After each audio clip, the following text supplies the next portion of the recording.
شو لم يتنسى. أنا ملك الحظي، اخترنا لكم اليوم درس مدة إنجليزية حول present perfect مع الأستاذة القديرة سوار بوعزيز. مشاهدة طيبة للجميع. Hello everyone, this is Mrs. Siwar Bouaziz. Welcome to our lesson on the present perfect. So what's the present perfect? The present perfect is a tense that connects the present with the past. It's not only about the present or about the past, it links the present with the past. Okay, how does it do that? Well, this tense shows us that an action in the past has results in the present. It means that an action that happened before has a result now. Okay, this tense is different from the other tenses you studied before. For example, you studied about the simple past, and this tense is different from the simple past. So let's find out how they are different. In the simple past, we say, for example, I lost my book, and lost is the simple past. However, in the present perfect, we say, I have lost my book, and have lost is the present perfect. Now, is saying I lost my book different from saying I have lost my book? Well, in English, it's different. So let's find out how.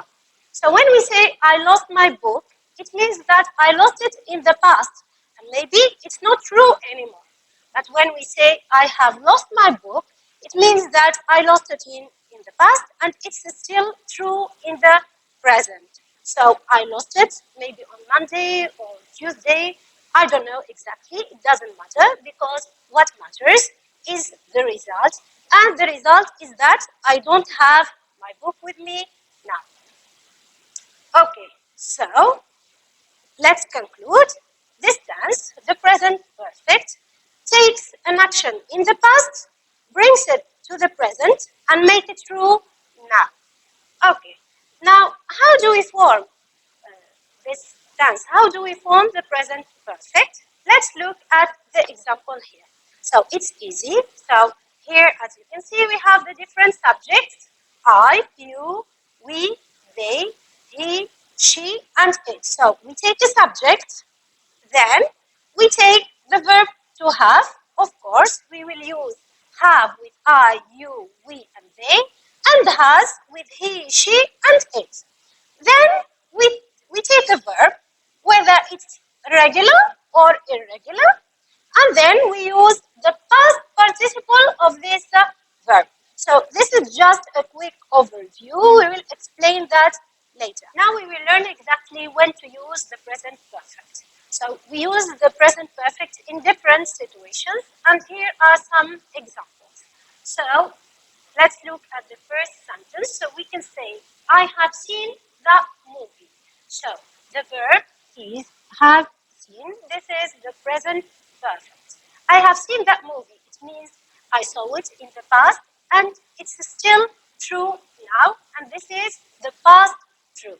Okay. Let's look now at the other two examples. For example, we can say I have worked here for 5 years. So I have worked. This is the present perfect.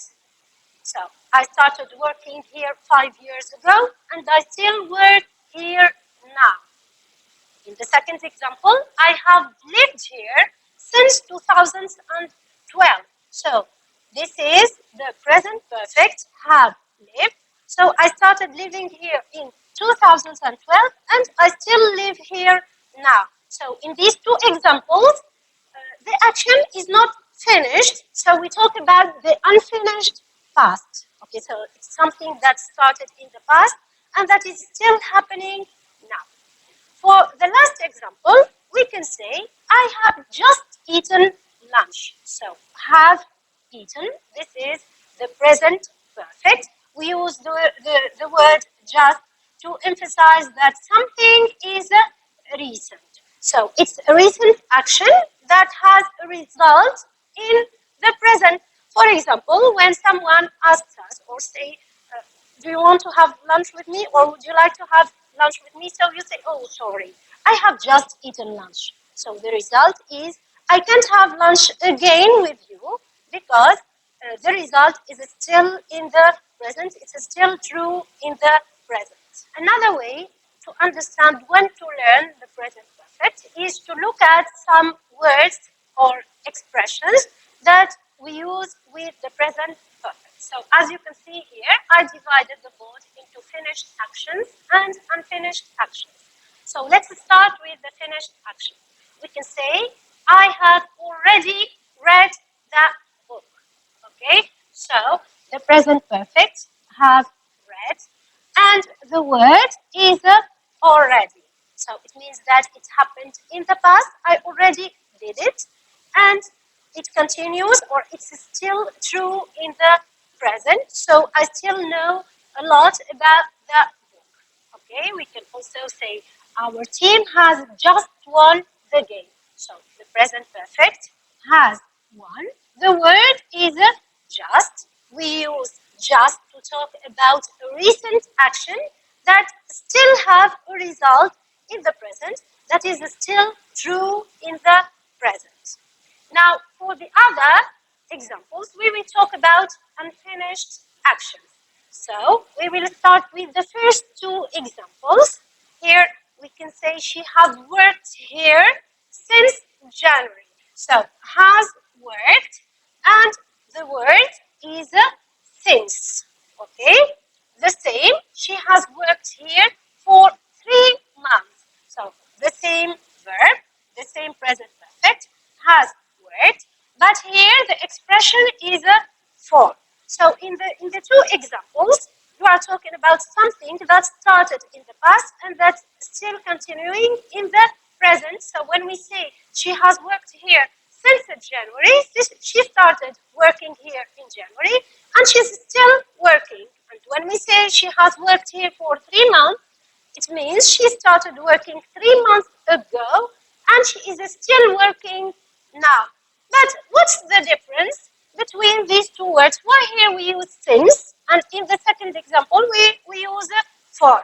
Of course, we use since with a point at time in which everything started, and we use for with a period of time. Okay? Now, another way to talk about unfinished action is in this example.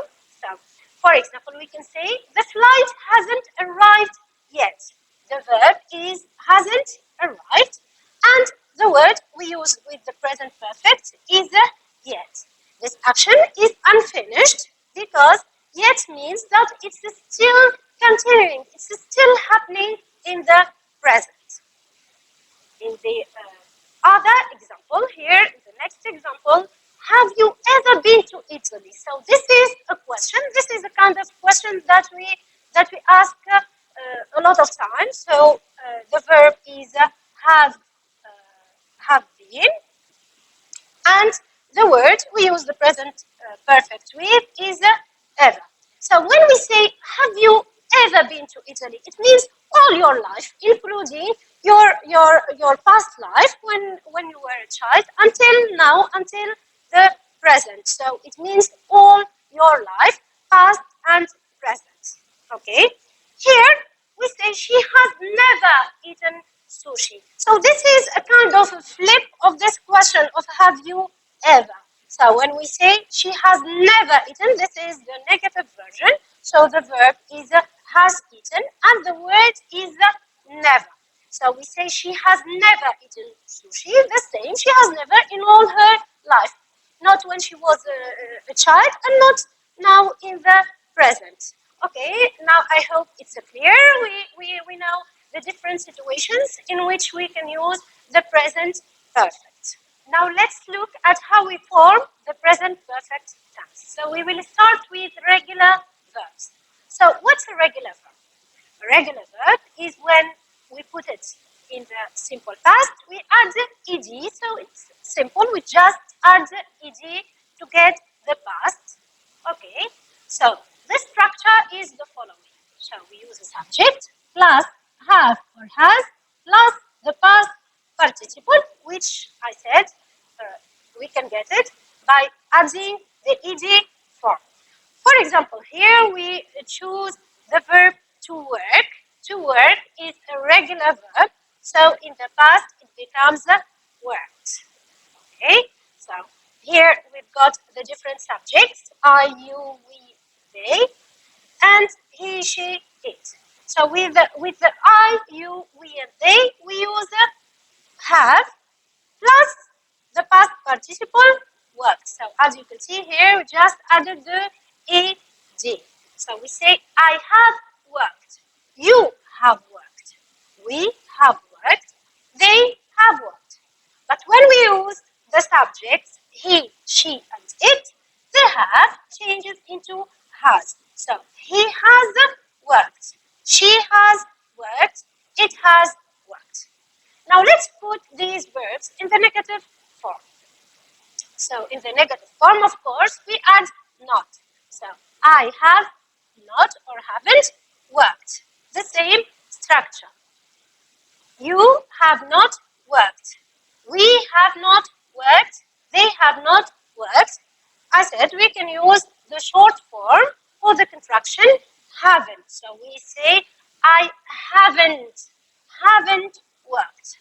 Of course, with he, she, and it, we use has not. So he has not worked. She has not worked. It has not worked, or we can use the short form here and it becomes hasn't. So he hasn't worked. Now, with the questions, we just change the order. So instead of starting with the subjects, we start with have or has. Okay, we follow the same pattern. So have plus the subject plus the past participle. So have I worked? Have I worked? Maybe. Have you worked? Have we worked? Have they worked? Now with he, she, and it, we use has. So has he worked? Has she worked?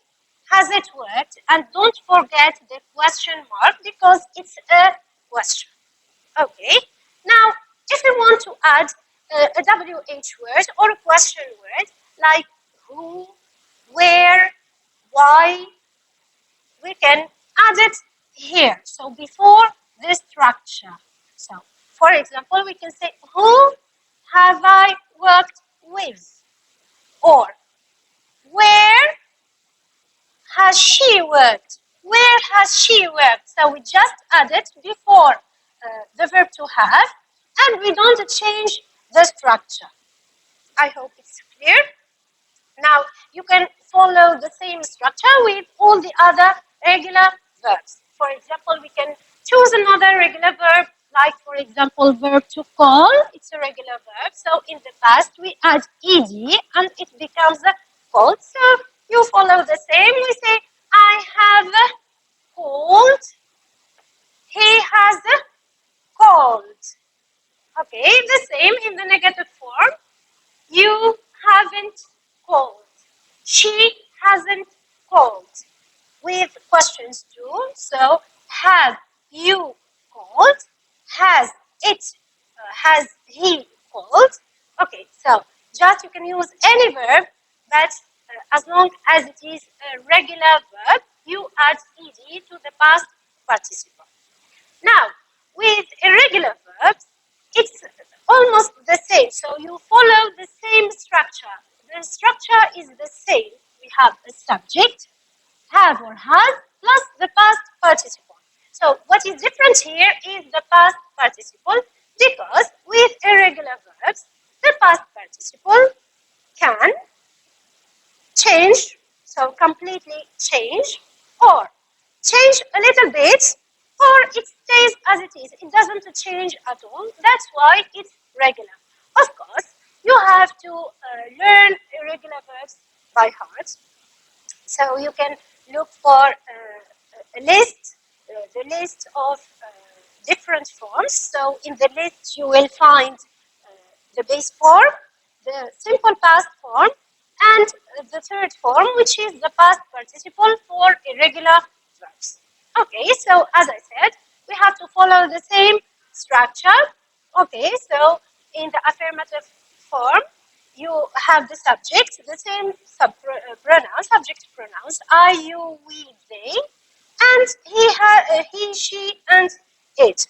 Of course, with I, you, we, they, we use have, and he, she, it, we use has. The verb we are going to work on today is the verb to go.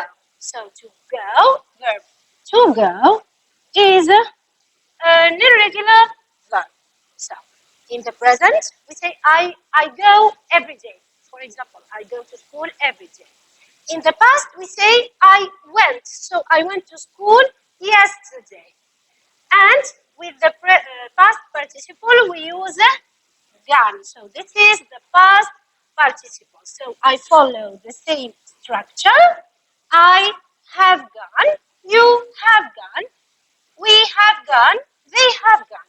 With he, she, and it, we change the have into has. So she has gone. He has gone. It has gone.